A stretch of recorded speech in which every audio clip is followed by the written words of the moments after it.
Hi guys, welcome to the channel.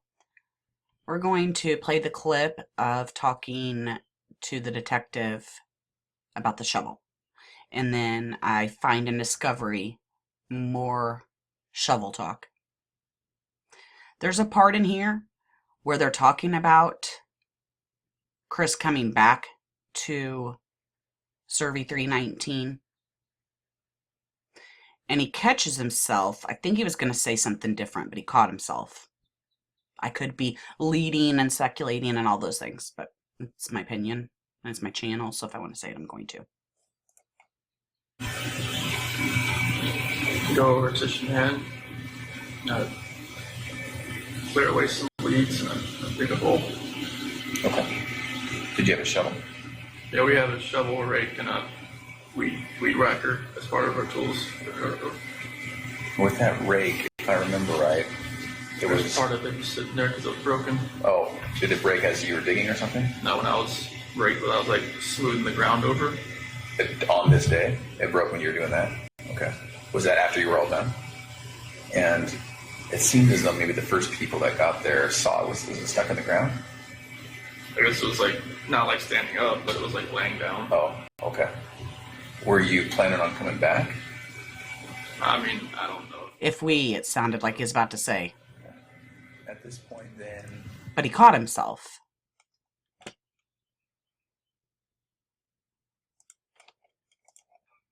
On coming back? I mean, I don't know. I don't think so. And then he changes what he was going to say.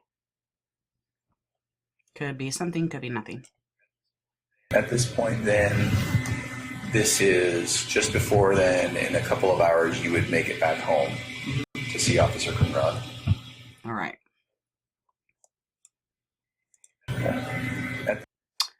So there's the shovel talk in the interview, and let's go on over to Discovery. Okay, something else that's, I guess, kind of interesting is the way that the notes are just, random things, and then you got Nikki, May, and then you got the daycare. Wonder if maybe she has something to do with calling the daycare?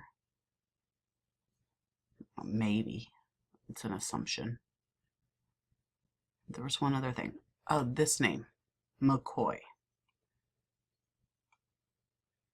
I know there was a Troy McCoy, and that was his friend at work, right? I'll have to double check that. But I don't know. Maybe those two go kind of hand in hand. Maybe not. Just thought it was interesting, so I thought I'd show you.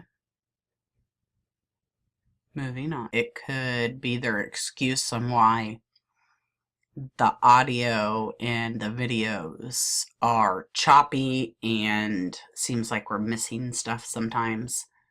But this would explain it, and it could be they're just stating that so they have an excuse. But I was on duty August 13th. I helped in making sure the interview room video system was functioning. There was a malfunction of the camera in the interview room. Number one, the camera stopped operating about 10-15 minutes prior to Chris Watts' arrival at the PD on August 14th. Wonder if that has anything to do with Spirit. Maybe, maybe not. The audio is still working. I recommended to the investigative team that the interview be moved to interview room number 2, as the camera was functioning properly. Several interviews took place over the following days in both rooms. The camera in room 1 continued to go in and out through the entire incident. When the camera goes out, there's still audio, but the video is black. That seems to be the room Nicole and her dad were in. Beginning August 20th, I worked to download the video from the interview room system to local servers. I then converted the video to a usable format. The videos were then uploaded to evidence.com and renamed for easier identification. The videos have then been disseminated to the investigative team and district attorney's office on an as-need basis. Okay, this is shady as. The 4-letter word. Okay, so we have this piece of paper that they're taking notes on, right? Status reports. Nikki, last interview, on camera interview. When did it start? Okay, so you would think that we're going to get the information that we need, right? Well, how about that? Nothing there.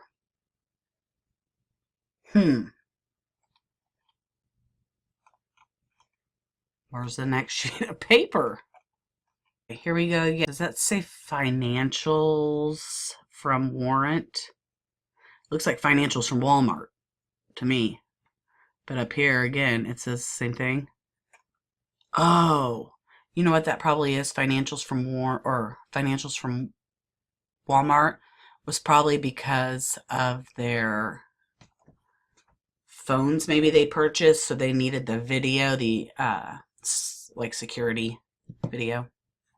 See, I told you guys I'm doing this as I go along with you. So if I have stupid moments, I apologize. But okay, so and then Nikki Kessinger, 20 Geo.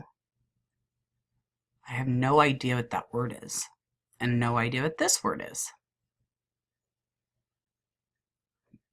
Excuse me. Okay, I'll keep looking and pull something up. Hey guys, I haven't been feeling very well, so excuse the look. I just don't have the energy to get ready, so I'm sorry. But I do want to talk about the shovels. Yes, I said shovels because there's more than one, and I didn't know that. So if you did, that's great. I didn't. Anyways, let's get to... And then there's something else in here that's interesting. I thought it was page 815.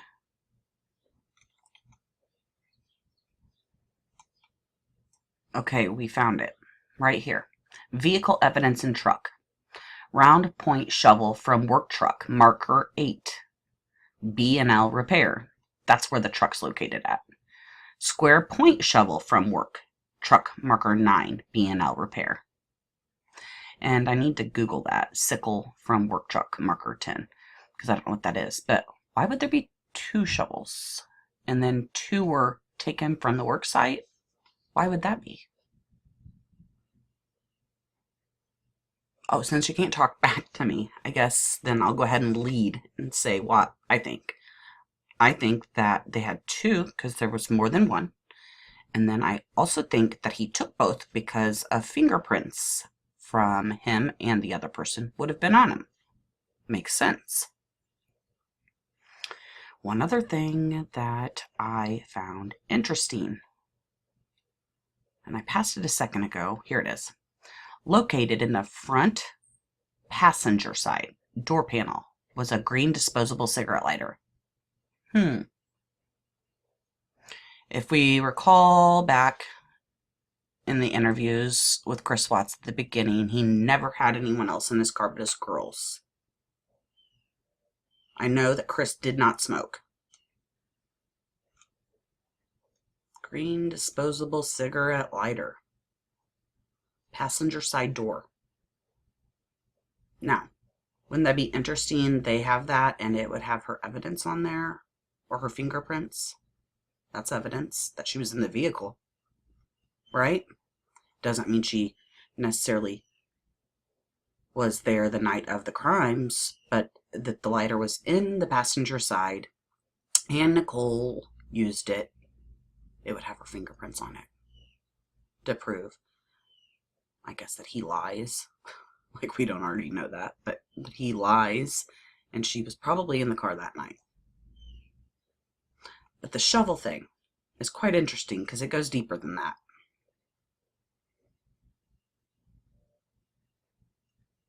Round point shovel and a square point shovel.